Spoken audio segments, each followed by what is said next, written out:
Welcome back to RealRehabbing. This episode is going to show anyone that's ready to get started in real estate investing how to take $10,000 cash and flip it into $100,000 in 1 year with minimal risk and no tricky financing options or mystery investors. Now, please remember, thumbs up, subscribe, as this episode is going to be dedicated to the Humane Society. So I want to help those wonderful animals and volunteers with a great cause. Let's get to the whiteboard.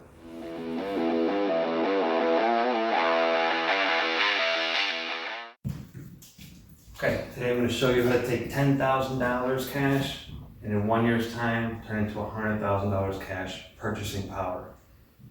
Now, here's a scenario that I personally used. Started my first flip. Picked up a 95% LTV loan, meaning loan to value. 95% loan, 5% down, bank supplies 95% of purchase price. Owner-occupied loan with no prepayment penalty. Prepayment penalty means if you were to sell it within a year or two, you'd have to pay them interest that they did not make by you holding that loan. So we're looking for no prepayment penalty because we know we're going to be flipping it, even though they don't know that yet. Pick the house, $70,000. We're going to use round numbers here to make this real simple.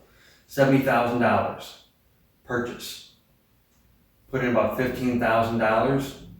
That was used with extra cash on hand, some of that $10,000 we talked about, and credit cards. Now we're looking for a property that we know our own skills, our family, our friends can help us with. So if we have someone that's a roofer, we have someone that's flooring, tile, paint, whatever, we're gonna look for properties that fit that mold so that we can get in and use more sweat equity than money.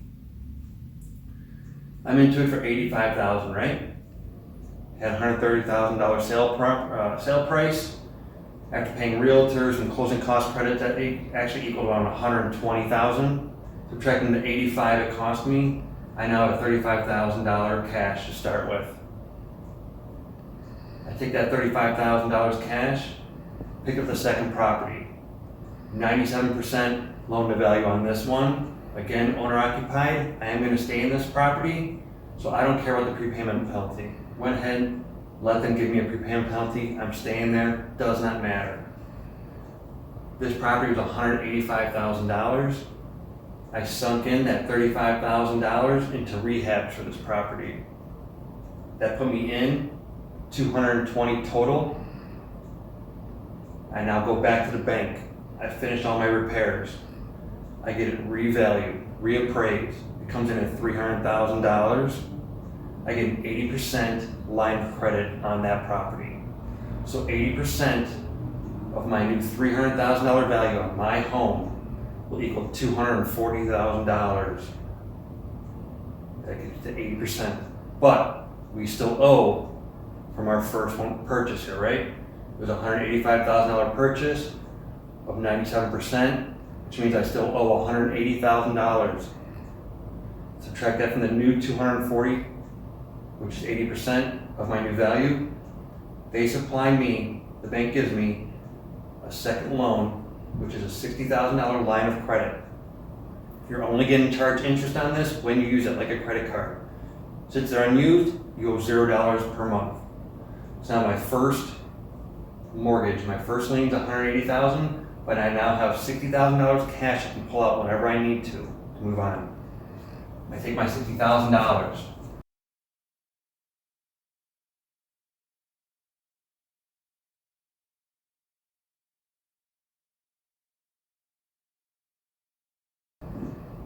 I find a new property, something simple, cosmetics, get in, get out, nothing major. We're not tearing down a bunch of walls. We're not adding on square footage, right? Take my $60,000, I get a small second loan to make up the difference. The only thing to remember with this is that these are technically two loans here. So you'll have two payments due every month.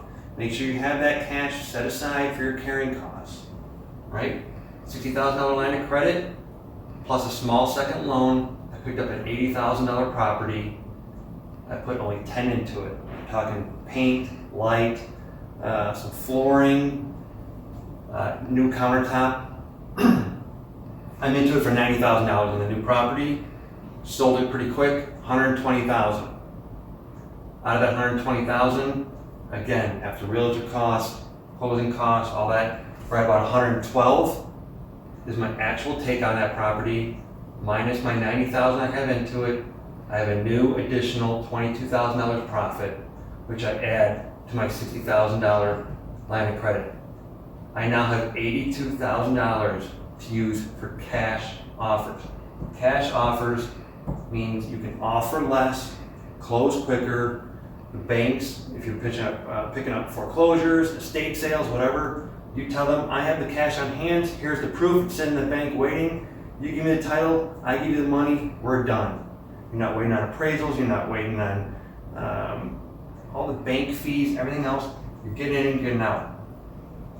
Now, when I keep it within this $82,000 so I can use only cash, pick up a $65,000 home. Small little 2-bedroom, again, just cosmetics, add in there, refinish the floors, new vanity, new toilets, some new reglazing. I'm into it for only $75,000. Plus I have my extra cash for carrying costs. Carrying costs are gonna be utilities, taxes, just oh shit money in case something costs more than you expected. You're ready for that. Sold for $98,000. Again, after fees, I walk away with about $92,000, minus my $75,000 I'm into it, additional $17,000.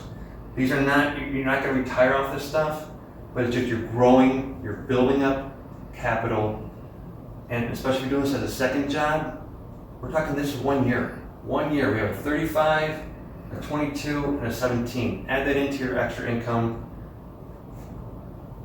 I now take my 17 off the 82 I already had, I'm at $99,000. We're about $100,000, this is all within 1 year. This is real simple stuff, okay? Find homes close to you, simple, you have experience with, your friends, family, can help you get in, get out. You're not hiring a bunch of general contractors, you're not pulling a bunch of permits. Just make something nice, clean, ready for a first-time home buyer to come in. There you go, now you can get started.